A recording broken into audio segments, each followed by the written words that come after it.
I began this series of sermons that David and I are doing last week when I suggested that all modern religions are in need of a process of demythologizing. We can find insights and wisdom, and perhaps more importantly, we find community in all of the traditional religions of the world. But in this modern era, we have reason to demand critical thinking. We need historical honesty. And my goodness, we need moral clarity, which means that the myths and superstitions of the ancient world need to be set aside in order to allow the real value of each of these religions to emerge. In some ways, it doesn't really matter what your rituals are. It doesn't really matter very much what your beliefs are, in the sense that you need to be in community.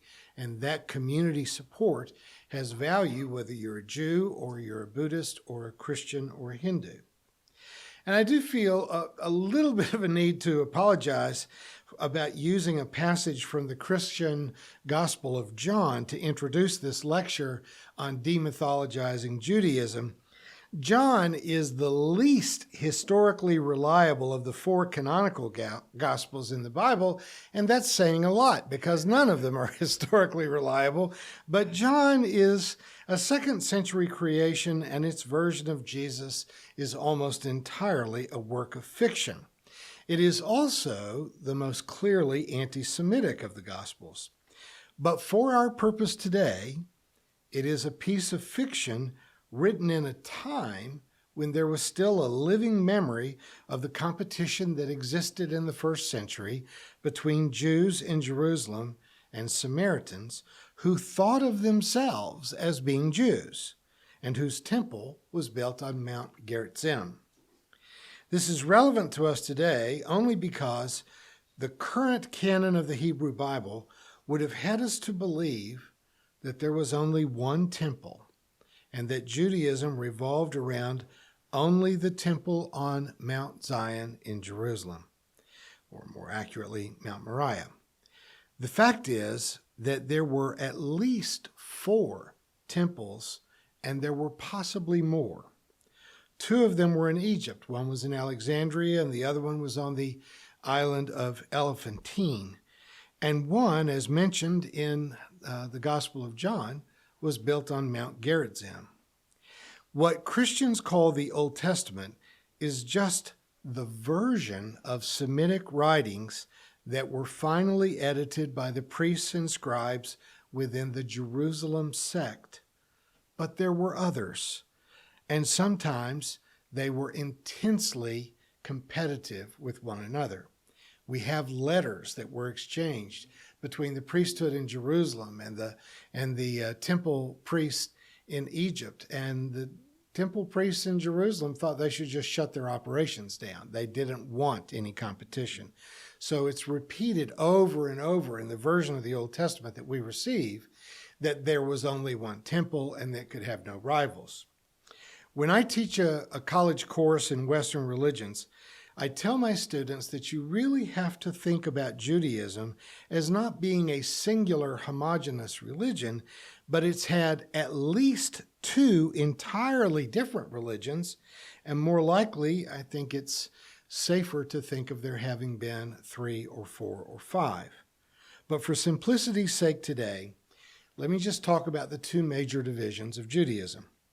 The most ancient Israelite religion was focused on the ritual sacrifice of animals managed by a priesthood in a temple.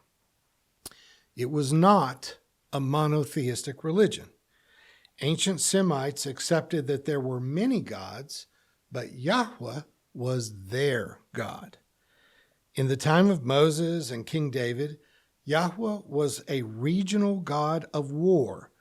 The Ark of the Covenant, about which movies and much to-do has been made, was probably originally a throne that was carried by the Hebrews into battle because Yahweh was their god of war.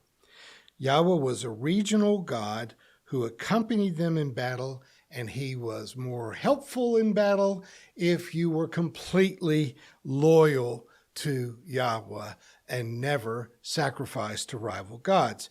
Yahweh is described as being a jealous God, maybe even a petty God who was certainly vengeful. At the very least, you would have to say that the Jews' God, Yahweh, was moody. In the 6th century before the Common Era, Judah was conquered by the expanding empire of Babylon. And everybody wasn't taken into captivity, but all the literate people were, the leaders were, the politicians were, and skilled craftsmen from Judah were taken into captivity to help the Babylonians build up their cities and their society. Some of the Psalms that appear to have been written during that time reflect the anxiety of the Jews about whether or not it made any sense to continue to pray to Yahweh or to sing songs or to worship Yahweh from so far away from Zion. They believed that God was enthroned in the clouds directly above Jerusalem. And without all the trumpets and ram horns being blown in the temple, they could hardly get God's attention that way. But from 1,700 miles away in Babylon, which is modern-day Iraq, near Baghdad, they despaired that their God could hear them at all. It was in the slave ghetto of Babylon that Judaism began to change from being a temple-based religion managed by priests who ritually sacrificed animals into being a religion that was based on religious texts, a religion of a book, texts that were read and interpreted not necessarily by priests, but by literate members of the community who were called teachers or rabbi in Hebrew.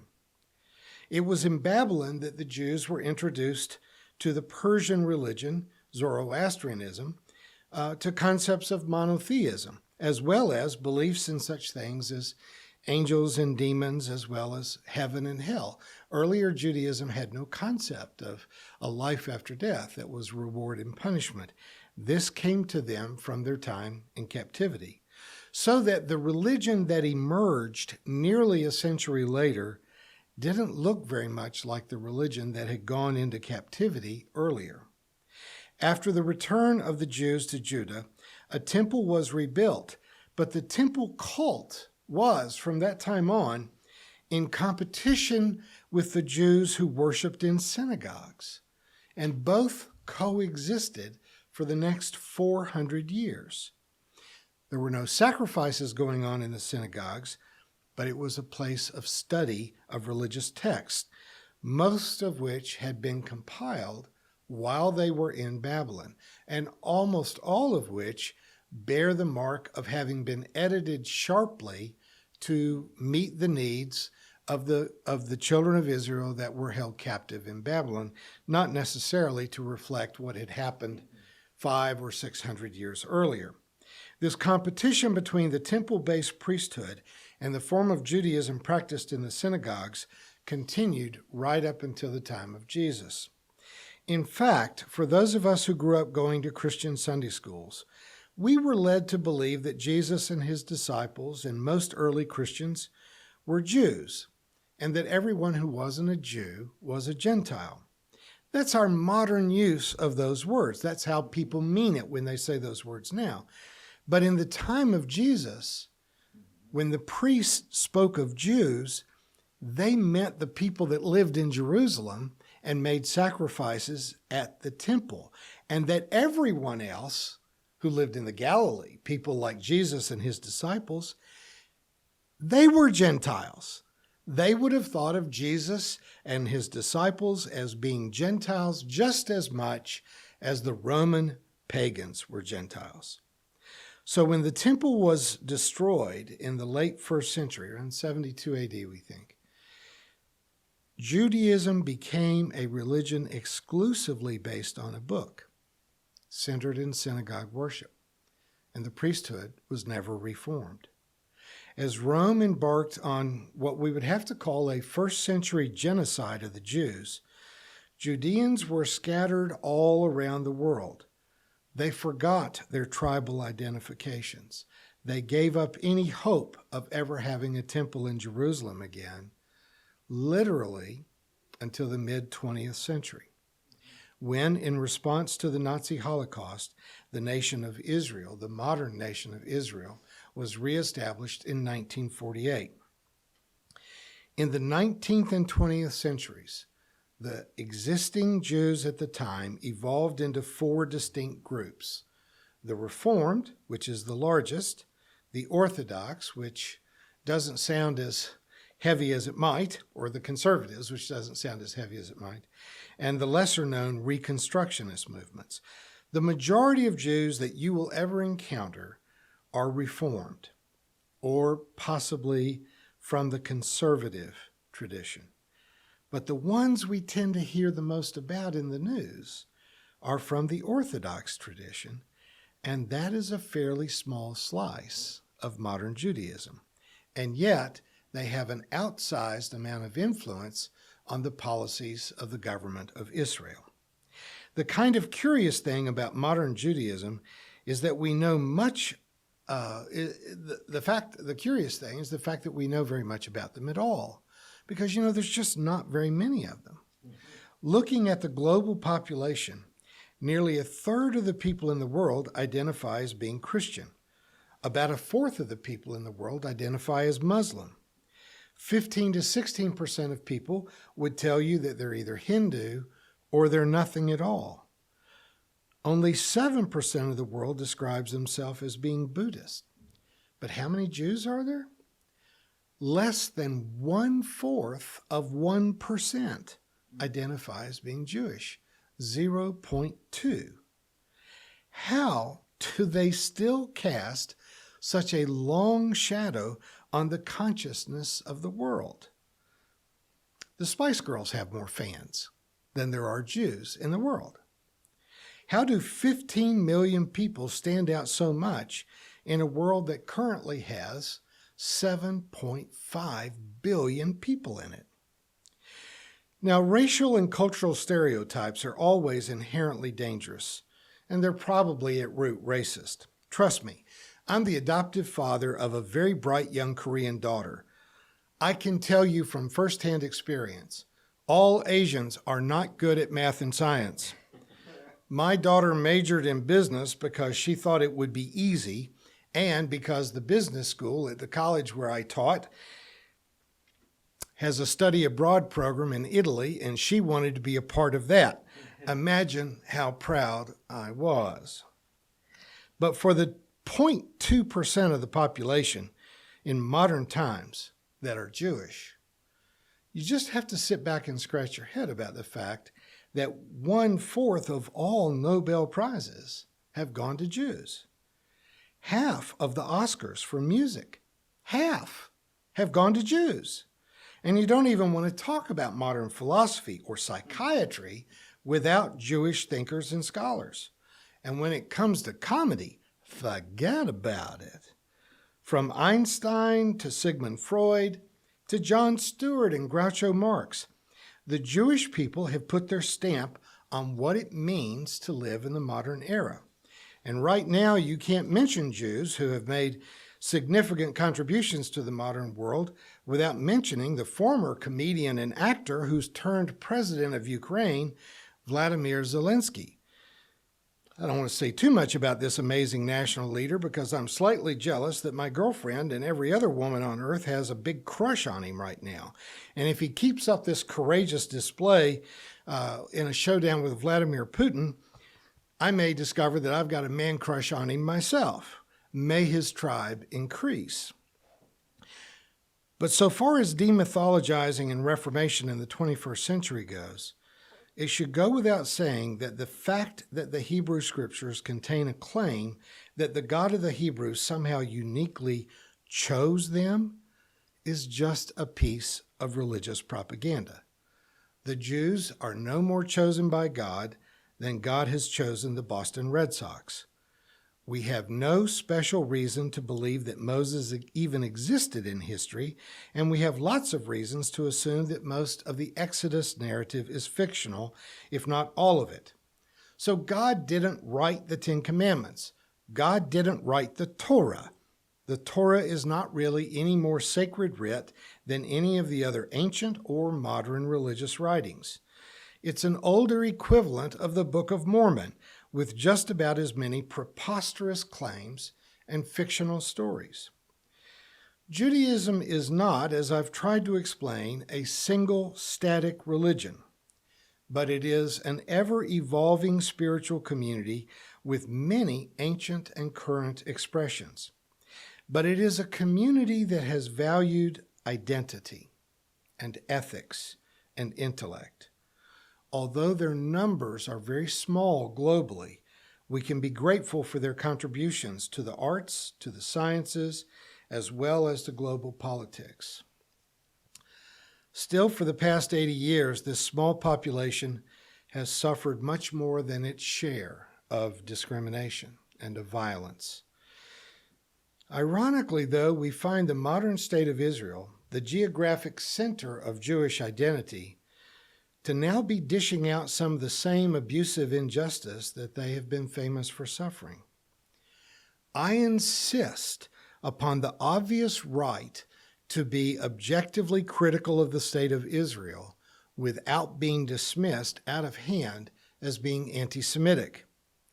Among the Orthodox, conservative, and Reform movements, you would find rituals and language that sound very much the same. But it is fair to say that only the Orthodox would take a supernatural theistic claim and the historical narratives of the Torah as being literally true. Sadly, the Orthodox swing a big bat in Israeli politics, and their belief in being God's chosen people and a piece of real estate was given to them by God creates a lot of the tension that exists between Islamic governments in the Middle East and Israel. Now, there have been offenses on both sides of this divide, and the dynamic created when land was taken from the Palestinians in the 1940s to create the State of Israel caused deep entrenchments on both sides.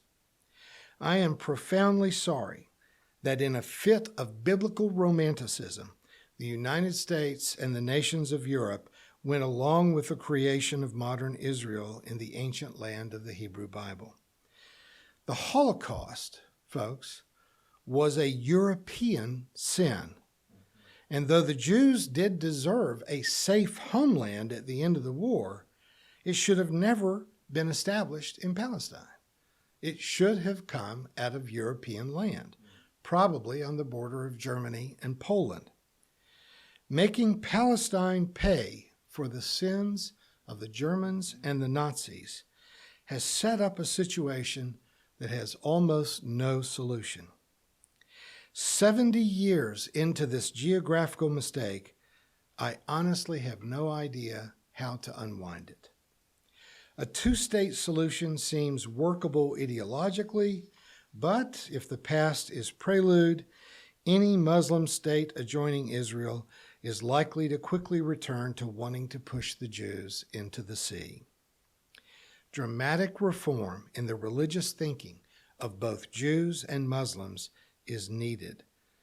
But there is so much grievance on both sides of this conflict, it's difficult to see where to begin. And I will confess that I am one of those people who fell in love with Israel the first time I visited it when I was very young. I have wished that both Jews and Muslims could share political power and preserve the rich history and meaning of Jerusalem to Jews, to Christians, and to Muslims. I don't know what kind of magic it would take to do this, but I do know this. There is not a military solution. There is not one. It's been tried for 4 generations in the modern era, and all of those military solutions have only made matters much worse. Again, there are offenses on both sides. Don't go to Palestine looking for innocence. There isn't any. But I can say this about Israel. Keeping Palestinians from being able to have decent employment, decent education, health care, and even freedom to travel, that is only making matters worse. and you are making yourselves lose credibility. I have loved Israel, but I won't be going back under the current circumstances. I realize that Orthodox Jews and conservative Muslims think that there are too many differences between them to ever live peacefully in any kind of reconciliation. But you know, folks, I'm going to tell you, I believe that the real problem is that they are too much alike.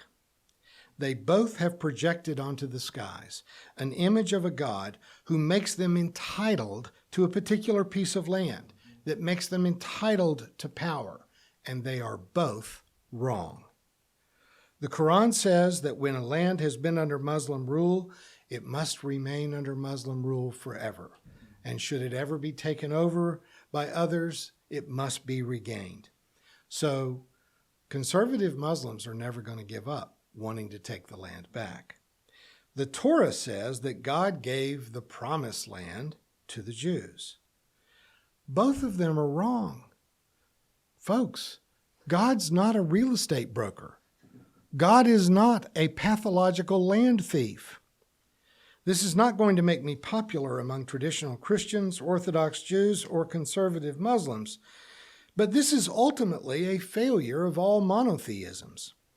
If you are convinced that there is one God and your religion is the one that represents that God, then everyone else has to be wrong. There is no conversation between someone who's always right with people who are always wrong.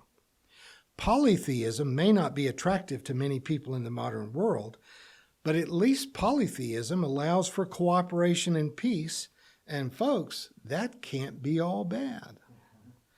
Of course, I advocate for a post-theism. If you give up your imaginary friend in the clouds and accept that whatever is of the divine, whatever exists of the divine, cannot be known, that God is beyond knowing and describing, then we can all get along by acknowledging that we live in the midst of a mystery that cannot be defined, and that we are all probably wrong. Trust me, I can see the paradox. I'm saying that monotheism is wrong because it rejects other people, and now I'm rejecting monotheism. It's like when Scott Peck says that community is inclusive of everything except for exclusivity. The world can no longer afford to abide any religion that insists upon being right by making everyone else wrong. I continue to believe that all of the world's great religions have insights to share about morality and ethics, but only after you strip away the magical thinking and the ancient superstitions with all of the entitlement that seems to come with it. That's just my opinion. It just so happens that I'm right. Thank you for watching our videos. We are entirely dependent on the donations of our listeners and members. We hope that you find this content to be important enough to help us to keep offering these videos to the public at no charge by becoming a regular contributor. Please click on the donate button on our website at www.spfccc.org. Thank you for your support of progressive religious programming.